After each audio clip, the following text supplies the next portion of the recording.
Hi, I'm Kelly Holmes and I'm the National School Sports Champion. Most schools worry about the arrival of an Ofsted inspector, but not all. This edition of Get Physical shows how one school in Devon made the most of the experience and gives an insight into what scores highly in a physical education inspection.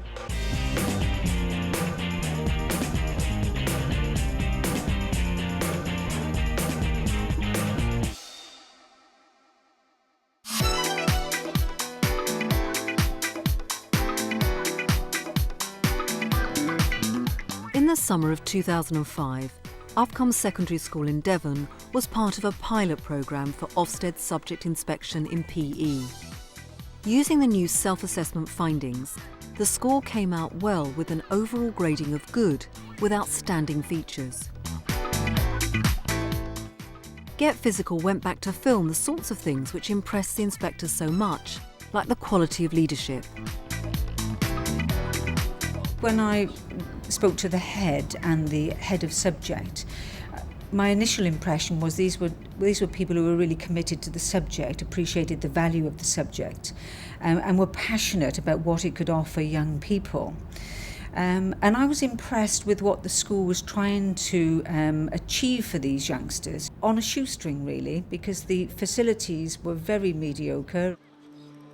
The school has to make do with a dilapidated sports hall while the new one is built, and it has a limited number of courts for tennis and other outdoor games activities.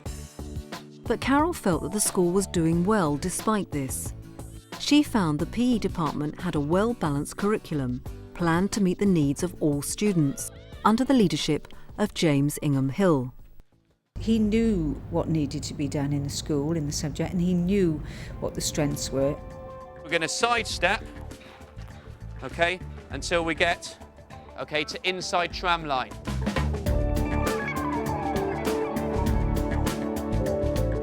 Carol was specifically looking for inclusive teaching for all abilities and progression for everyone in line with the national curriculum. James's Year 8 boys tennis class illustrates a lot of the points Carol liked at the time of the inspection. Well, when we're looking at teaching and learning, there are a series of characteristics for a good lesson, and you know, as part of the secondary strategy, people are looking at whether the lesson has clear learning objectives or clear learning outcomes. The main purpose of this lesson is that we're going to continue to develop ground strokes. Okay, we're going to develop the consistency of the ground stroke, and then we're also going to look at increasing the depth of our ground stroke. I'm not looking at what the teacher's doing, but I'm looking at the reactions of the pupils. And it's the impact of the teaching, the impact of the task, the resources that are being used, the lesson objective that's been set, and the pupils' responses, which are most important. As the ball comes to you, I want you to be sideways on, a short take back, okay? A short follow through and back to ready, okay? So it's that interaction with what the teachers set for the lesson, how the pupils respond, and then much more importantly, how the teacher responds to the pupils' responses. What was good, Luke, okay, was that you were being consistent. Your shots were going over, okay, but I think he's right in that. You need just preparation, take the racket back a little bit earlier. A good lesson is when youngsters make good progress. So do they understand a little bit more now? Have they improved their skills, and what's improved? Pretty good, lads. And that's the bit that really makes a lesson, you know, allows a lesson to be judged good. Part of the inspection process is talking to students to find out if they are listened to. They were very articulate, they were very passionate about what they were benefiting from in physical education, what the school was trying to do for them. The lessons are really good because there's normally a learning objective, and so that's always good to know what we're going to do, and then at the end to see if we've achieved it. But they were also very passionate about how they thought it could be improved, and they were not afraid to say that. If you're in like mixed ability, sometimes you get the higher ability people who kind of go off and get on with it, and then the lower ability maybe don't sort of get as much input. And when children talk like that, it means that they're comfortable in their environment, and these children were clearly comfortable. They felt safe, they enjoyed PE, they felt they were achieving PE. If sirs just kind of said what level we were at, last lesson for tennis, if you're a level sort of 4 high to 5, to reach the 5 highs or 6, you've just got to improve your consistency. James was surprisingly unfazed by Carol's inspection. When the original documentation came in from Ofsted, I was apprehensive, but I think that's a natural reaction. However, having been through 2 Ofsteds previously, although it be it as a standard scale teacher, I'd had very positive experiences of the Ofsted framework. At all times during the process, I was given opportunity to justify her decisions that she was making about each of the areas within the report. So I felt that the whole process was a fair process, and we had good working professional dialogue over the 2 days. So I felt that the whole experience, the whole inspection was very fair. I think we are a good school. I do think we have outstanding features. It's where we go now to make sure that we're outstanding in all areas. Carol also looked for differentiation and peer assessment. Classes like Carla Dunnett's Year 9 Girls Rounders lesson illustrate what Carol liked at the time of the inspection. So one's on the inside, you are doing the stretching and making sure your partner is doing the stretches correctly on the outside, and then the ones on the outside are telling your partner how your body has changed. Okay, off you go. What impressed me was the way that the teachers were trying to cater for all youngsters by working in different pupil groups. You know, they were putting beginners together and different ability groups together. And so youngsters, you know, the spread of ability was not too wide, and teachers were genuinely trying to adapt their teaching to meet the needs of all youngsters. Okay, a bit bigger. You're going to start with a bigger ball, all right? So all you're looking to do is get yourself in a nice position sideways on with your bat up. If you come a bit closer to start with, so you're not going to take a massive swing at it, you're just purely looking to make a connection with it, okay? That's fine. There were lessons which were well balanced in terms of the teacher's input and the pupils taking responsibility for their own learning, being involved in tasks for observation and evaluation. So your job is to purely watch her technique. So are you happy with the way she's standing to start with? Arms should be out a bit straighter. What about? And the angle of the back should be... Okay, so if I move it back, because remember she's going to get the power by how far she's going to actually swing it. The pace of learning was brisk, and there was a purposefulness to the environment. Physical education and school sport play an important part in school life, and Ofcom doesn't just strive for academic success, it works on developing the whole person.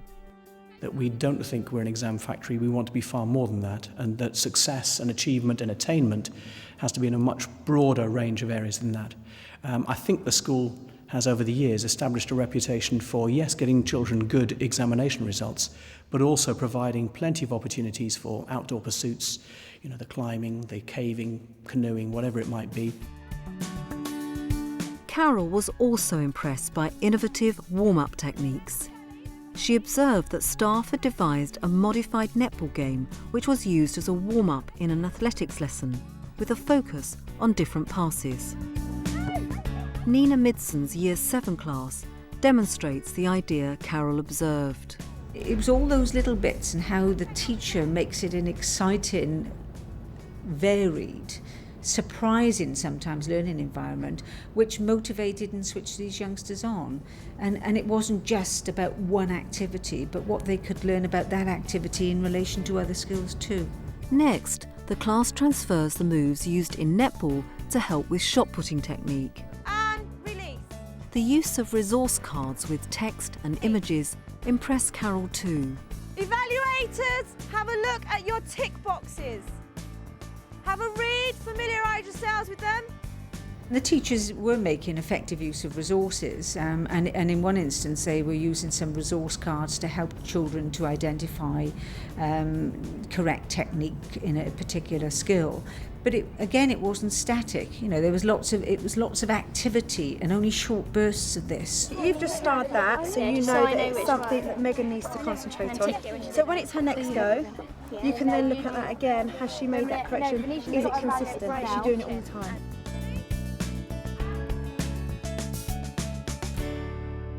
The Ofsted grades are inadequate, satisfactory, good and outstanding. Lads, that was excellent doubles play. Carol applied a clear set of criteria to judge a selection of lessons and arrived at a good judgment on outcome. I very quickly built up a picture that what I was seeing was actually good quality provision. And this was because the youngsters' standards and performance in lessons reflected a good match with what we'd expect for their age group or their ability levels. What I would like is half court rallying going on with the idea of you moving your partner forwards and backwards to win the point. So I was seeing some lessons where pupils were achieving quite good standards, above what I might normally expect to see, and the subject leader knew about this. Your attitude, okay, was first class. Your effort was first class. Okay, you really thought about it. Like I said to you, think about every shot in tennis. That is how you learn. The teachers knew their children and were planning lessons and the curriculum to try and meet their needs. And it was how all those bits and pieces fitted together, if you like, in terms of the big picture. You've got all the teaching points. You know what you're doing now. Okay, you've got the technique. All right, so over the next week or so, we will develop that from there. But there were areas for improvement, like ensuring that the healthy lifestyles message was spread across the whole school. James's self-assessment had already identified this, and he has implemented changes, including enhanced teaching about diet and making healthy food choices. The inspector's input was felt to be helpful. I found the inspection very, very useful as far as professional development for myself. I constantly throughout the 2 days had a good professional working dialogue with Carol, who at no point made me feel uneasy about the process. It was very much, you're doing this very well, but have you thought about... So the advice that she was given was very constructive. Right, throwers, can you please get in position? And Carol's view is very similar. Use your Ofsted as an opportunity, don't see it as a threat. The inspection is all about sharing of evidence, discussion of your views on the strengths in the department, but also on where you think you need to go next. The inspection's not about advice, but it can be about sharing of good practice, which the inspection process has revealed in other visits. Don't just sit back and let the inspection happen. Interact, ask questions, seek clarification if you don't understand something. Your technique from the start of the lesson to the end of the lesson definitely improved by a lot, so well done to all of you.